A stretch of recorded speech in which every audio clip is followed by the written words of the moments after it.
now by my colleague Andrew Kraft and also father, friend of the program, Ryan Muldoon. Thank you so much for joining us here on Live Now from Fox. We spoke yesterday about what this moment would be like when you hear the name Robert Prevost, now the next Pope, Pope Leo XIV. What's your reaction, Ryan? I was stunned. There was a little bit of a gap between his first and his middle name, and when we got Prevost, and I said, Robert Francis. I think I've heard that before. And then the news came, and I was with some priests and seminarians here in Yonkers, New York, where I teach, and the room went silent. We couldn't believe that the first American Pope had been elected. That is so very exciting. Have you ever had an audience with this Pope, with the former now Cardinal Robert Prevost? I never have, although we share an alma mater. He studied canon law. He studied church law at a university in Rome, where I too did my studies. My sister, who's a Villanova alumnus, I think they're going to be as insufferable as ever. I say that in jest, but she says that already her Villanova friends are going wild. Yeah, Andrew Kraft is joining me. I know you're so stunned like the rest of the world. Father Ryan, before we continue on with this conversation, what was the initial reaction? Because you hear him speak, you learn a little bit about his background as we're kind of somewhat gathering some of that information. I do want to put up just a little bit of a fact sheet on who now Pope Leo XIV is. Of course, from Chicago, Illinois, age of 69, attended, like you mentioned, Villanova University. He made a cardinal in 2023 by Pope Francis, appointed the first American Pope in 2,000 years of history in terms of the Catholic Church. How will Pope Leo now shape the Catholic churches based on what we know, based on who he is? As we were saying yesterday, we expect from any pope a certain amount of continuity with the pope who came before him, but also making his own mark. We know that Pope Francis appointed Cardinal Prevost first as a bishop and then made him a cardinal more recently, appointed him to a pretty significant Vatican post where he had a hand in choosing the names of men who were submitted to the Pope to become bishops. So we expect some continuity, certainly with Pope Francis, but he'll bring his own mark. I noted in the remarks he gave from the balcony, from the loggia, he talked about wanting peace, not just for Catholics, but for all peoples. He kept emphasizing all peoples. And so I see him reaching out not just to the Catholic community, but to the worldwide, the global community. You know, Father Muldoon, Andrew Kraft here. So good to be with you. And I think the key word for everyone today is stunned. I'm going to keep saying it all day because I'm still reeling from the shock. And not only Americans, I think so many Catholics around the world were not anticipating this or expecting this. I guess my question to you is, you know, if we can, I know it's somewhat of a futile effort, here inside the conclave, it's so secretive, it's so closed off, and it's meant to be. What endeared the bishop there, Prevost, to the other cardinals inside, do you think? You know, we're probably never going to get a vote tally. This was all done on the fourth ballot. We saw the white smoke here. What do you think really endeared him inside the Sistine Chapel to his fellow cardinals in the College of Cardinals who ultimately decide this is our man, this is our guy, he is going to lead the church? What do you think it was about him particularly, you know, set aside the American citizenship for just a moment? I think he brings a global mindset. By my rough crunch of the numbers, I think he spent about 36 years in the United States, 20 years in Peru, and 13 in Rome. So he's got this global experience of the church in Latin America, his being raised in the United States, but then working in different postings as the head of his religious order in Rome, and then at a chief Vatican office. So he brings a great variety of perspectives. I think we might ask too, what should we glean from his choice of a name? And he'll have the chance to tell the world why it is he chose the name Pope Leo XIV. But we think of Pope Leo XIII, who was called the social pope, the one very close to workers, advocating for the rights of laborers. So he brings a global experience, but also I think he wants to be close to the people in the way that Pope Francis was, in the way that his predecessor, Pope Leo XIII, was. Yeah, there's a very good point, and we will hopefully hear from him, Pope Leo himself, about that decision to it. But you also mentioned, just as Pope Francis was kind of proclaiming himself the Pope for the poor right off the bat, just with his attire, with the robes that he chose, with his first initial message. What did you learn? What did you glean from some of those aspects of it? Because you are in the College of Cardinals. They are 133 of them. They receive these 89 votes or even more. And then the transition happens really in less than an hour. What did you really learn about what the Pope, the Pontiff, will be moving forward based on what we saw, based on what we heard? I think we'll have to wait and see. But we know just from the way he was dressed in the way that popes have traditionally come out after a papal conclave. Pope Francis notably came out in a little more simpler attire, but Cardinal Prevost, now Pope Leo XIV, came out in ways that we've seen popes through the centuries approach that historic moment of being introduced to the world. I think it's so interesting that, inside the conclave itself, you got to get to that magic number of 89. Obviously, he did. And the name Cardinal Prevost, I don't want to call it a dark horse throughout the entire process. After Francis died, so many of these names were kind of put out there and bandied about as who were the key contenders. And his name did surface, so it's not like he was this extremely, dark horse figure that just came out of nowhere. Obviously, his, American citizenship, him being from the United States, is what's going to be so historic about this. But I have to ask, because he is an American Pope, and you heard there from Rebecca Castor that, and she was kind of reporting that, some of the cardinals were somewhat reluctant or hesitant historically to elevate an American cardinal to the Supreme Pontiff because, frankly, the United States is the global hegemon, the world superpower, and to have American influence in this other major world institution, that's a lot of power. Do you buy that argument? Is that something the cardinals even considered? Andrew, I don't know. We don't know what went on inside the walls of the Sistine Chapel. Sure, that's discussed often in papal conclaves that they don't want an elect an American. But we know that Robert Prevost, Pope Leo, is much more than that. Yeah. Yes, he is an American by birth, but he's got this diversity of experience. He brings this sort of global resume. And I thought it was interesting that he spoke as we would expect the Pope to do, both in Latin and in Italian. But then he chose to say a few words in Spanish, especially to the diocese in Peru where he had been bishop. He didn't speak in English. I don't know if we should make too much of that, but I think it just shows that he's already threading that needle well of yes, being an American, but being more than that. I wanted to ask you about that because that was an interesting point. We had to do some research on this, if this was ever the first really true English-speaking pope, and obviously it's not necessarily that the case, but as we mentioned with Pope Francis, his Spanish-speaking, he was able to communicate. I remember hearing comments from different people at the Archdiocese there in Los Angeles talking about how they were able to speak Spanish with him. How important is it to be able to speak all of these different languages, and how unique is it that although he did not speak English at this really first moment as Pope Leo, but how crucial could that be and beneficial to people here in America, people that speak English? I think of my own bishop, Cardinal Timothy Dolan, who was one of the electors, and just before heading into the conclave, he gave an interview where he mentioned some characteristics that he was going to look for in a future pope.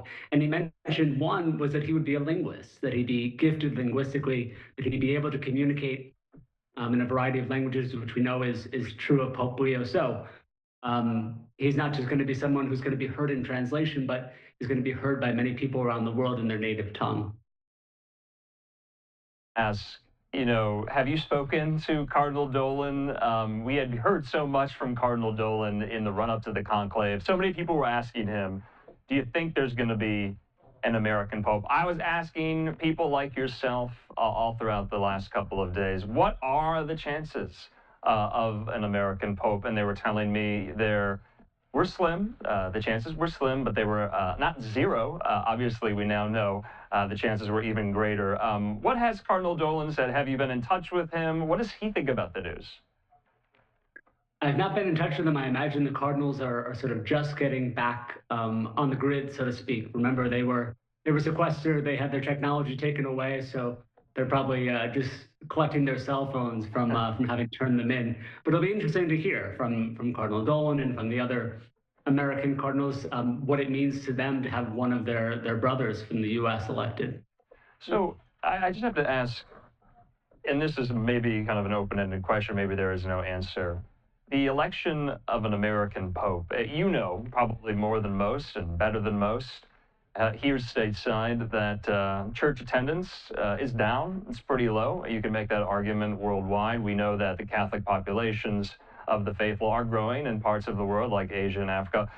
Do you anticipate a factor for American Catholics that they can recommit to their faith in the wake of a American Pope being elected? Do you think we're going to see maybe some type of phenomenon for American Catholics to come back to the church in the wake of this, or is it too early to tell? I certainly hope so, Andrew. We've already seen some of this begin. Some of the statistics tell us that church attendance, while it has been lower of late, that it's either plateauing and if not increasing. We've seen that, anecdotally here in New York, especially as we've just celebrated Easter. And so I hope that what really seems to have already begun in terms of people's resurgence in their own faith, reconnecting with their roots, especially those who were raised Catholic, and also those who might be embracing Catholicism for the very first time. I hope that the election of an American Pope, the first, will help that along. And obviously, you talk about that and the global reach that this Pope Leo will have here in America, but beyond, of course, now the bishop there in Rome as well. I want to ask you, because he's age 69 years old. We saw Pope Francis have a 12-year term, and you don't know what's going to happen in the future, but it feels like he could have some time in this role as Pope. Do you think that is beneficial to him to have a Pope that's going to be there potentially for quite a few years, maybe decades, in this role to cement what he wants to accomplish? How important do you think that is? Andy, I think that's quite true. He doesn't have to rush to get accomplished whatever he might see as wanting to be, those priority projects that he wants to attend to. He is, because of his age, he has the ability to just approach it thoughtfully, slowly, prayerfully, to study what it is the church needs in this age, in the years ahead. He doesn't have to rush into it. He's already got a head start. Remember, he was in this key Vatican post where he was involved in the selection of bishops for around the world. So he knows Rome, he knows the church in Rome, but he also knows the church globally. And so he's got a good running start on what will be ahead for him as now our Holy Father. Father, I think a lot of people are wondering and asking themselves, I'm asking myself this, what does a Pope do on the first day of the job? This is a supreme task before him. He is kind of ushered into this position that only 266 other men have been in for the 2,000-year history of the Catholic Church. What do you do on day one? Well, I hope that tonight he does the 2 P's, prayer and pasta, right? As any good Roman, I hope he has a big bowl of pasta ready for him. But I imagine he'll be approaching this moment in prayer.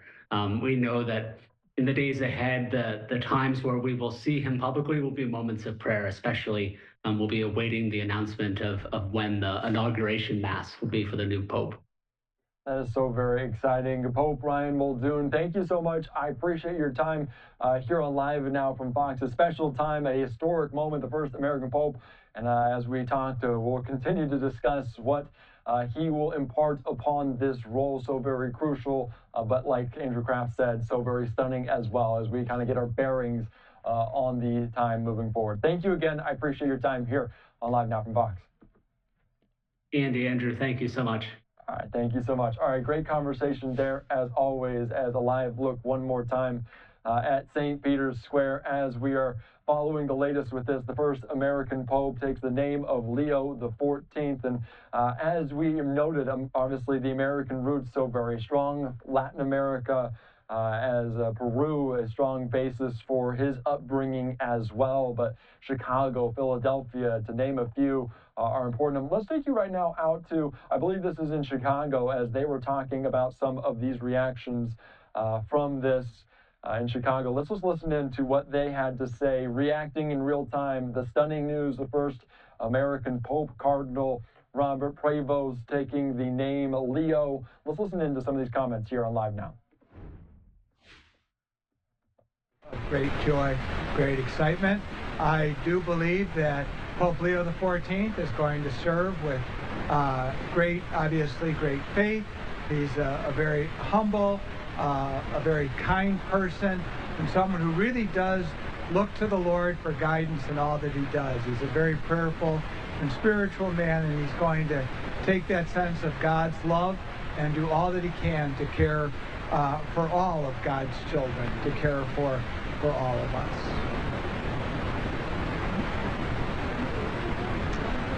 So I have not personally worked with him, but I do know people who have worked with him. He's as an Augustinian. There's a large Augustinian community here in the Chicagoland area, and they all speak so incredibly highly of him. He's just a really wonderful, wonderful man who is guided by a sense of God's love.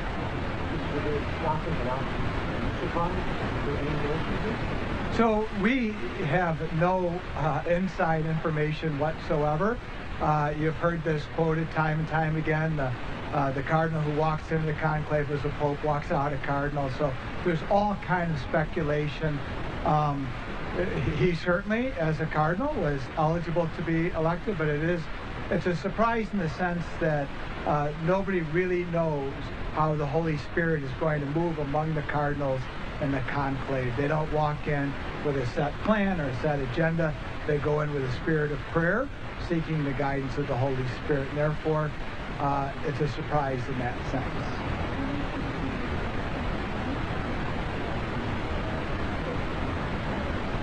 Certainly. So the Augustinian community is based upon St. Augustine, and the Augustinians live in community, and they have wonderful institutions of education, both higher and lower education, so run high schools, universities. Villanova is certainly the most prominent of those universities. They serve as pastors of parishes.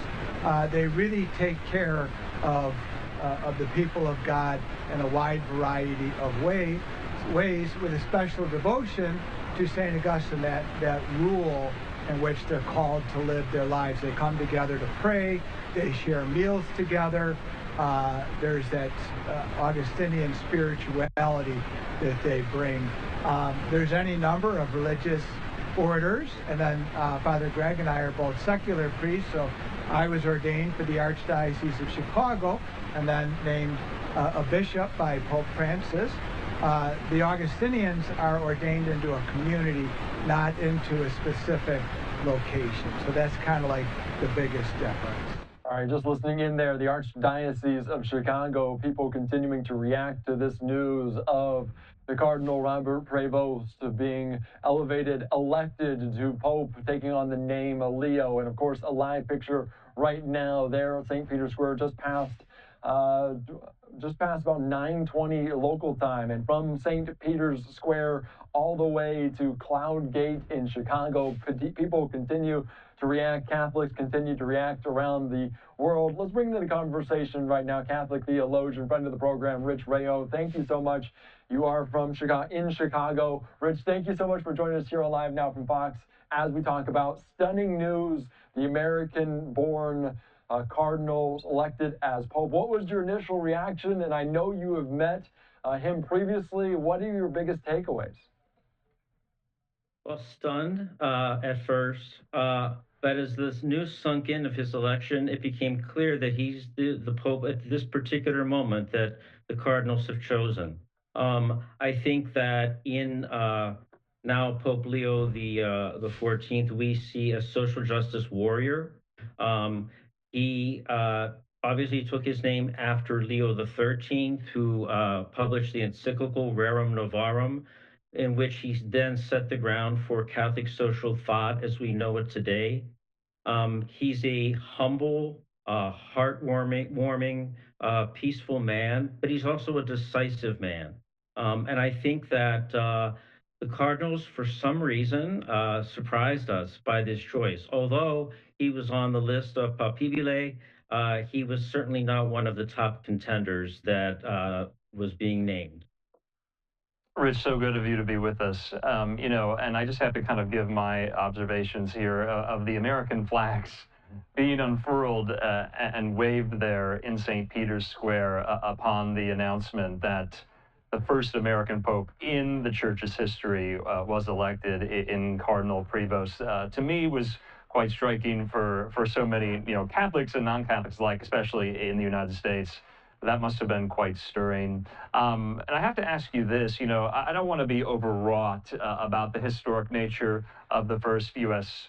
Pope. We're going to hear so much about that. That's going to be kind of the footnote, maybe not the footnote, maybe the lead in Leo the 14th's biography here. But to our previous guest's point, Father Muldoon, he wasn't only, American with a U.S. passport. He spent 2 decades in Peru. He spent more than a decade in Rome. This is going to be a very worldly pope, and rightly so. And I want to just get to the particular order that he was a part of. We know that Francis was a Jesuit, and Leo XIV from the Order of St. Augustine. He was an Augustinian. What does that mean? What's the philosophy of the Augustinians? Sure. The Augustinians are primarily a teaching order. In fact, he is a graduate of an Augustinian high school on the south side of Chicago, and also a grad of Villanova University in Philly. And so the charism, if you will, of the Augustinian order is that of education. But with that being said, they are also a missionary order. As you mentioned, now Pope Leo the 14th spent time in Peru for a long time as a missionary. And so as much as he is a U.S. citizen, he has served abroad. He has run a diocese before. He was previously, until Pope Francis passed away, the prefect for the Congregation for Bishops, which means he was in charge of appointing bishops or recommending bishops to be appointed to Pope Francis up until the time of his passing. And so he's got a grasp not only on the local church, but on the global church as well.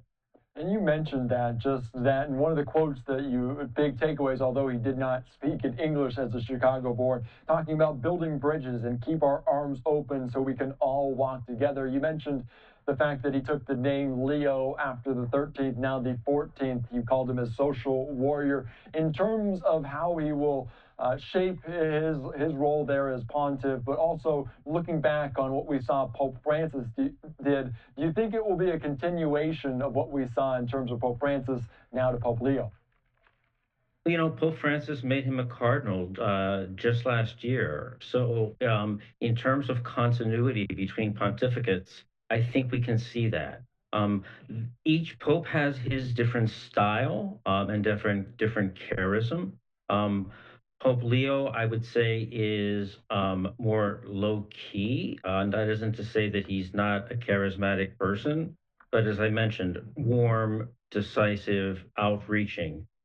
One of the other things that he mentioned from the balcony was the word peace. That was his opening greeting. Peace be with all of you. Some other pieces, as you mentioned, being a bridge builder. Another thing that he mentioned is that God loves everybody. Those were all hallmarks of Francis's pontificate. And I think in the very early stages, as we are right now, as we move and progress through this pontificate, we will see hallmarks of the Francis pontificate sort of blossom as we move forward. Rich, kind of how the church is perceived worldwide right now. It's been kind of mired in many scandals as of late, just to be frank.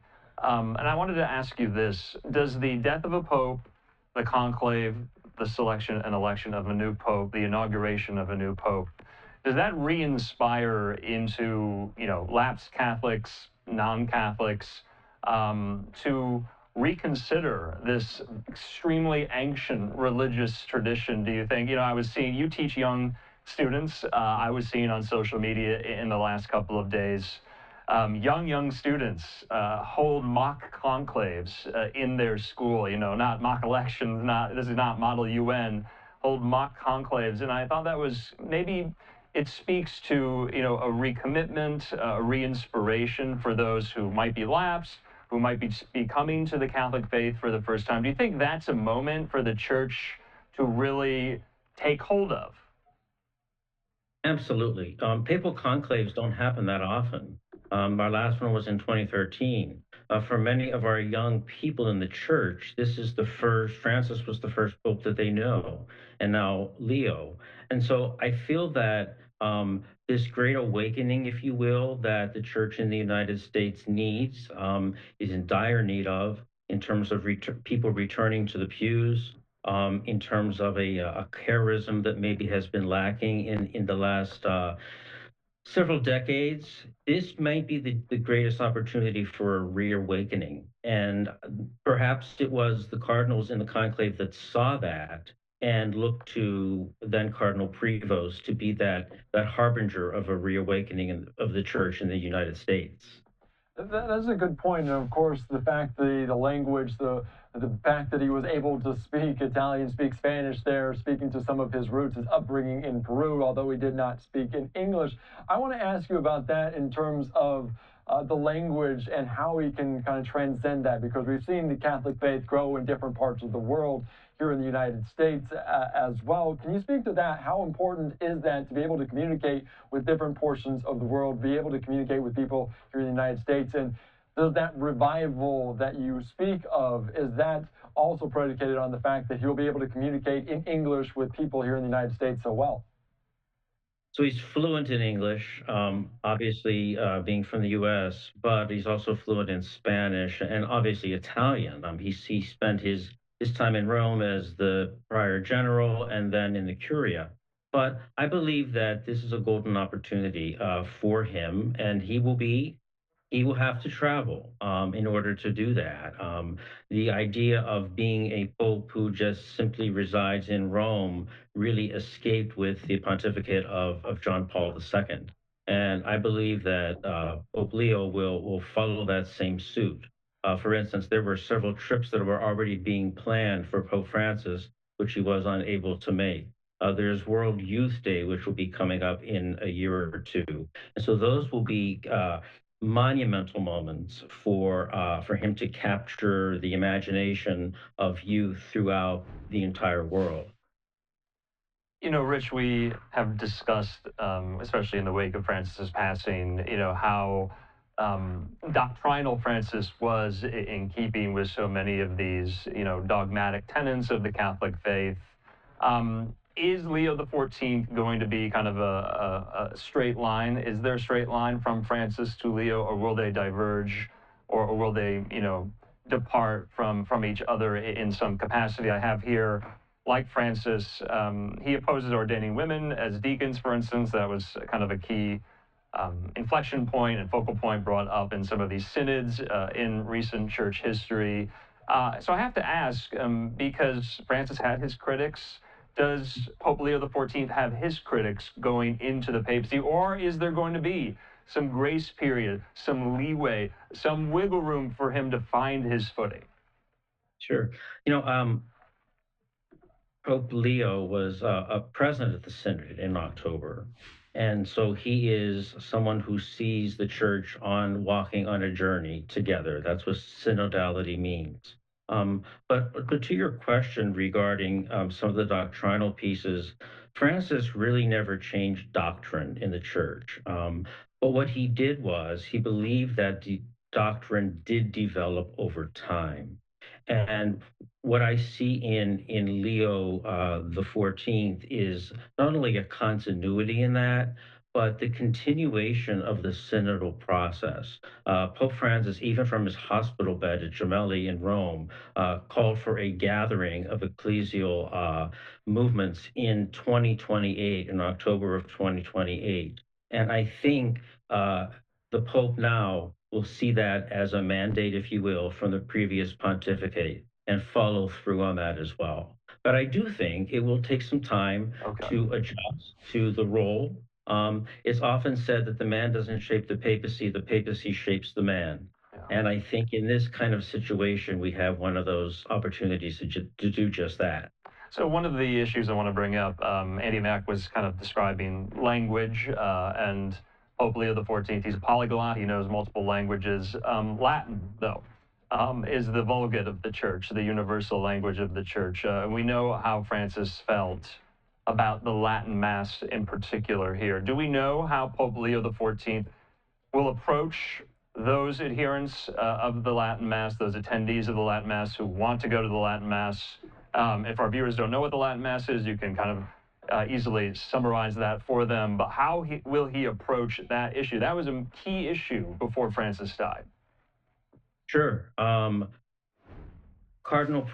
Cardinal Prevost was a member of the Curia when Traditionis Custodes was issued, and that was Pope Francis's document that he issued, not banning the Latin Mass, but restricting it in certain places in the church and in the world. I think that Cardinal Prevost has not taken a stand on that, and that is something that has yet to be seen. But especially in the US, that has been a source of division. It is not a large majority, but a tiny but very vocal minority. And being from the US, as Prevost is, as Pope Leo is now, it'll be interesting to see how he addresses that, in what ways he addresses that as well. He's a South Chicagoan, and Cardinal Supich here in Chicago has allowed some of the Latin Mass to continue in Chicago parishes, but by and large has held fast to Traditionis Custodes that Pope Francis published just last year.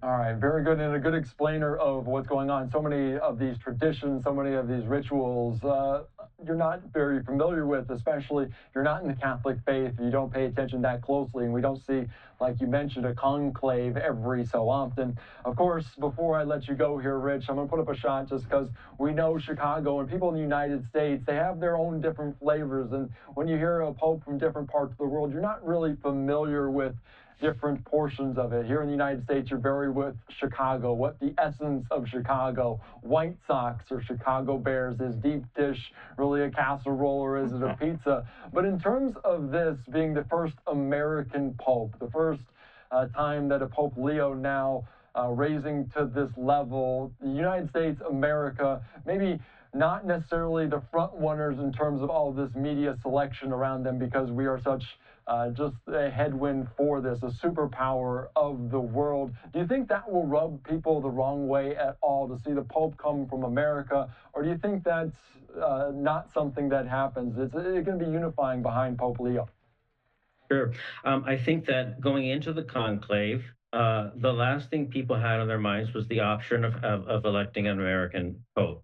Now that that has happened, there are unknowns that we are not privy to yet. Those would be general congregations that happened leading up to the conclave, the actual voting tallies. Eventually, those were released later on in Francis's pontificate, but there must have been a decisive moment that the cardinals, the 133 electors, began to rally around Prevost. He was elected on the fourth ballot. That's the same ballot that Benedict XVI was elected on. And so it was a rather quick process. And yet you had this global body of cardinals who really didn't know each other prior to this conclave. And so for some reason, it was Benedict who said, well, the Holy Spirit doesn't necessarily pick the Pope. The Holy Spirit tries to guide the cardinals. And sometimes they listen and sometimes they don't. And so I feel like that is something that remains to be seen. But I will say this, Cardinal Christophe Pierre, who is the Apostolic Nuncio to the U.S., he's 79, and so he just made it under in order to get into this conclave. It would be hard to imagine that he and Cardinal Supich and Cardinal Tobin, Cardinal McElroy, Cardinal Wilton Gregory from D.C. did not have some role as, quote, kingmakers in this conclave. We may not know soon, but eventually we may. That is a very good point, and of course, sequestered in secret, signing this oath, so we may never know the true vote, the true kind of way this conclave went, and it's so very interesting to dissect into that. But we do know for certain Pope Leo XIV making his appearance today after the white smoke billowed. Rich Rejo, thank you so much. I appreciate your time, your insight, your perspective here on Live Now. Thank you. Good being with you. All right, thank you so much. A great conversation there as we're continuing to react to the stunning news, the white smoke coming out of the Sistine Chapel, signifying the selection, the election of a new pope. And before we go back to some of the reactions, whether the sound, I'm going to just hand it off to my colleague, Andrew Kraft, one more time. Andrew, obviously stunning news that this comes down. Any other thoughts? Yeah, just some of my final thoughts. So we'll be, obviously covering this throughout the course of the day. But, and Andy, you're a student of history, and unfortunately, it looks like my camera just moved there. We apologize. I have to just note that, America is celebrating its 250th birthday next year. This is a 2,000-year-old institution, the Catholic Church. The United States is, world historically speaking, extremely young, and to see kind of an American Catholic be elevated to the role of Supreme Pontiff, you're kind of seeing this, American Catholic supremacy now with the papacy of Leo XIV. That to me is really moving and is really stirring, and watching so many of the, Americans in St. Peter's Square today lift the American flag and unfurl the flag and wave the flag, and you're hearing the chanting and the roaring in St. Peter's Square when Leo XIV came out onto the balcony. It's almost like being at like an NFL game or a football game.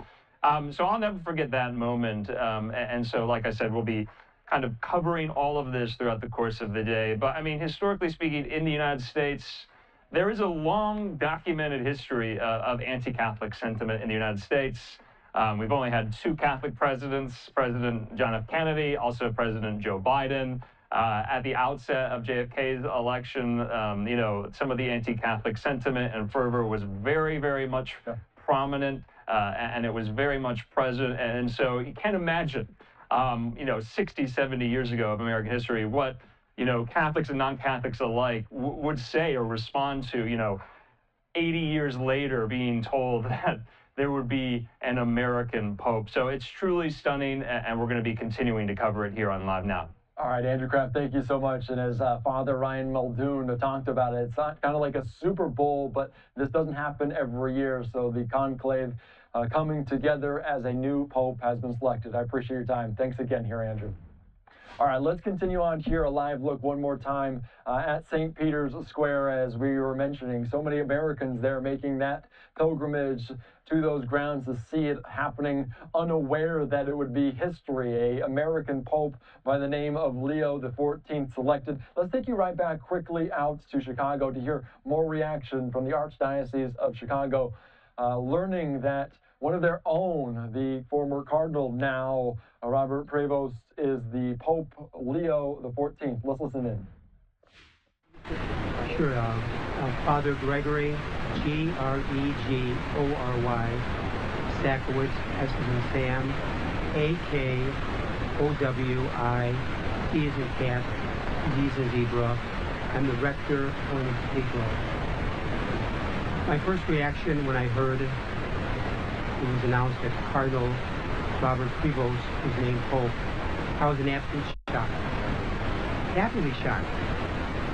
He was not on my short list. He was on my top 10 list.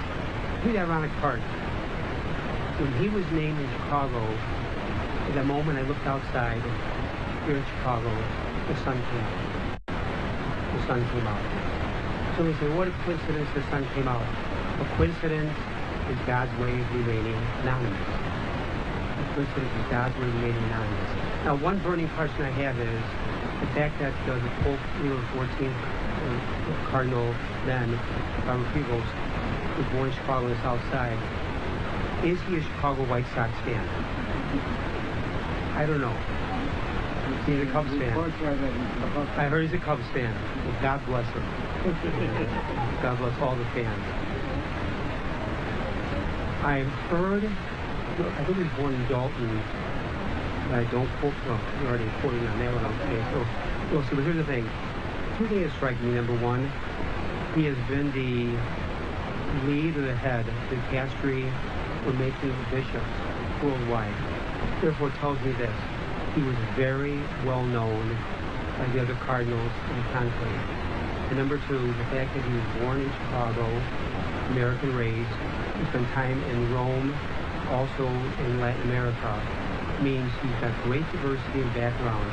He will be heavily into social justice, speaking as a voice for the poor. Those are my immediate thoughts that come out. I heard as Bishop Sullivan said about his kindness, goodness, and it's very important to know that he might be Chicago-born, United States, but he is the Pope following Peter in that line of succession for the world. And so we've got to be a sensitivity and a care, and open and listening, forgiving, compassionate. That needs to be Christ. Put on Christ.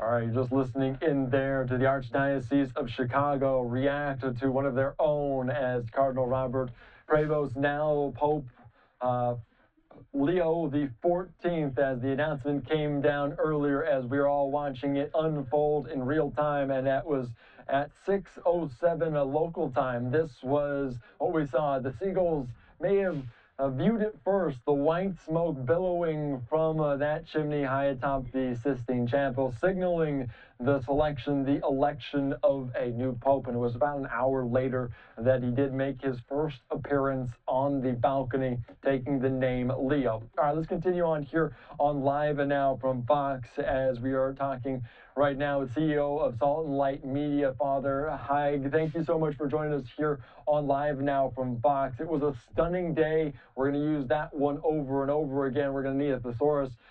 Shocking, stunning for all of this. What was your initial reaction, and what are your thoughts about Pope Leo and what he can bring to the Catholic Church? Well, first of all, thank you for having me, Andy. Once again, it's great to be here with you tonight on this exciting historical day. I mean, we're watching history unfold and be written right before our very eyes. The energy in St. Peter's today was absolutely incredible. Millions of people there present from all different parts of the world. And when we saw that white smoke happen, come right before our eyes, it was a moment that I'm sure thousands and hundreds and thousands of people will never forget in their life. And then, of course, the anticipation after seeing that white smoke and waiting for the Holy Father to be announced and who it will be, only to find out that we have an American for the very first time, Cardinal Prevost himself, taking on the name as Pope Leo XIV, and a minute to never ever forget. And it was so exciting. Of course, when he came out and his first words being, "May the peace of the risen Lord be with you all," in Italian, I think that spoke volumes, especially when we look at what's going on in the world today.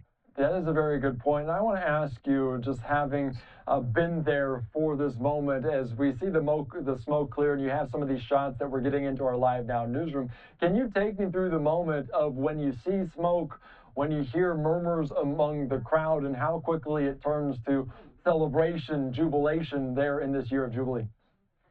Absolutely. So it was of course, I mean, we had seen the black smoke a couple times before we saw the white today in the evening. And it was actually funny if I can kind of paint the picture. The crowds were getting excited. Of course, there were a couple of seagulls up on that chimney, and at one point there was a baby seagull, and the uproar that happened when they saw that was almost as if the smoke had already started to blow. But shortly after that first uproar, then we started seeing the white smoke, and then with my team, we were actually up on the balcony directly diagonal from where the Holy Father came. So we had a nice aerial bird's eye view of everything, and you can just see thousands of people running from every single corner in Vatican City, coming to the plaza, trying to get in, and the chants that were happening, the flags that were being waved, and the joy on people's faces within the media areas, and then all the faithful that were there. It was an incredible moment for sure. It was a sense of relief. It was a sense of joy. It was a sense of excitement, but most importantly, it reassured that hope that people were looking for in this sede vacante, in this open seat, if you will, in the Holy See. That is so very cool to hear and to talk about your perspective there in Rome for this. And like you mentioned, the talk about the white smoke, that kind of moment, and the hour lead up, because now you know, and the anticipation can only build to when you hear Habemus Papam, the announcement of a new pope. You don't know what the name is going to be. Were there conversations on the ground? Did they ramp up about who they were, or just this excitement that there was a new pope overwhelmed those? That's actually a great question. There were murmurs, but you were hearing a half a dozen different things, and then at the end of the day, I think no matter who was making any sort of comment, we all knew that we weren't going to find out until we see and hear with our own eyes and ears. So that was very special when, of course, we heard the announcement of Cardinal Prevost's name, and him taking on the name. Of course, it was announced in Latin of Leon the 14th, which is an incredible image. I mean, very reminiscent, of course, to actually St. John Paul II when he came out wearing his papal stole in a dark burgundy. It was a very special moment, and I think what was even more special was the look on the Holy Father's face. There was humility, there was emotion, and there was acceptance. Because if you think about it, shepherding the church and faithful and non faithful alike all around the world, and being a true father figure for the entire world is the responsibility that that we really saw in his eyes this evening, something that he was accepting of. So it was a special moment. Yeah, and you mentioned the emotion on his face to be in this because he was just recently elevated by Pope Francis to cardinal just a few short years ago in 2023, I believe. That's Can you correct. talk about that and how special it might be for him? Because he's also just age 69, so more on the youthful side in terms of this, that he will have some time. We can't predict the future, but it feels like he'll have years to really shape his role as Pope Leo. Can you speak to that fact about having a pope for today, but also a pope that will extend into tomorrow, into the future? Absolutely. So, I mean, when he was created a cardinal in 2023 on September 30th, actually, if we dig a little bit deeper, has a lot of significance because September 30th, the day that he was created a cardinal, is the Feast of the Archangels. And what's really special about that is Pope Leo XIII was the Pope that wrote the prayer to Saint Michael. So God is working in mysterious ways. He was, of course, he was elevated to the College of Cardinals at that time for his pastoral leadership, his missionary spirit, his deep fidelity to the church and teaching authority. And then, of course, he was also serving as the prefect for the dicastery of bishops. So here we are now with the Holy Father, youthful, full of energy. God give him strength and good health to serve a long pontificate so that energy will be carried on throughout the entire church and to young people today. And I think there's something very special to be said about having a cardinal elected pope at that particular age, because this is a very intricate and very important pontificate when we look at everything else that's going on in the world right now. That is a Of very course, good point. Sorry, continue. please. Yeah, it's Let me ask this of you, Father Haig, as we talk about this, about Pope Leo and what he will bring in his time there as pontificate. And we talk about Pope Francis as being a pope for the poor, bringing in the people at the margins, more closer to the center there of the Catholic Church. Pope Leo has been described in somewhat the same way, social warrior of sorts for those people. Is Pope Leo cut from the same cloth as Pope Francis, and will their paths, their kind of motives, their points of focus be similar? I'm sure that based on what we heard in his preliminary blessing this evening, that there will absolutely be a continuity. Um, However, if we were to describe Pope Francis's pontificate, perhaps based on the value of mercy, based on the first few words that we heard from the Holy Father this evening, I think it's safe to say that Pope Leo XIV's pontificate will absolutely be focused on peace in a world that needs it more than ever. Yeah, He spoke a lot about bridge building. He spoke about the importance of peace. He spoke about what it means to have peace internally within each and every single person and on a global scale. Yeah, that is so very interesting. You mentioned the building the bridges. He's also saying keep our arms open so we can all walk together. Really a unifying message from the very beginning. I also want to ask you, because we talk about the fact that this is the first pope from America, from North America. Obviously, the upbringing has very a Latin feel, with Peru being very involved in shaping him in his role in his faith. I want to ask you, because he spoke in Latin, he spoke there Italian and Spanish. There was no English heard from him in his first address to the world. Obviously from Chicago, fluent in English. How important is that language for him to expand those reaches and have an impact on the United States, where he is from? Absolutely. So language is I mean that's our means of communicating today. And I think the fact that he decided to give a short blessing in Spanish, I think truly embodied what we just discussed about his ability to build bridges, particularly with those from the peripheries.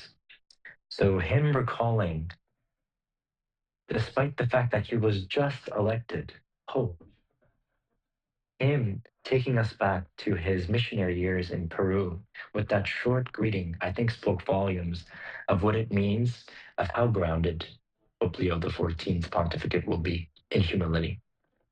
Of course, he knows. Of course, he knows, and he takes pride, of course, in being born in Chicago. And we, just like yourself, we all look forward to his first message in English. But I think the fact that he decided to say a few words outside of Italian and Spanish, I think really showed how grounded he is, and the humble approach that he'll be taking in his pontificate, never forgetting perhaps some of the most challenging years in his tenure, not only as a priest, not only as a bishop, but a leader in the church at large. That is so very well put. An emotional day, a monumental, historic day, a stunning day, to say the least. So many ways to describe what we watched as the conclave came to a finish there. Habemus Papam, the words echoed from the balcony in St. Peter's Square, as you were today. All right, thank you so much, Father Haig. I appreciate your time here on Live Now from Fox and your perspective. Thank you very much, Andy. God bless. Thank you for having us, and thank you for allowing Salt and Light to be a part of the conversation as well. We're doing amazing work together. All right, thank you so much. All right, great stuff, as always, as we are covering this in full. And this was the moment earlier on today as we watched it unfold, the white smoke billowing from the chimney high atop the Sistine Chapel, marking the new era. Pope Leo elected to rise to this level. We'll sign away for a quick 2-minute break. We'll get out to more of these headlines after this.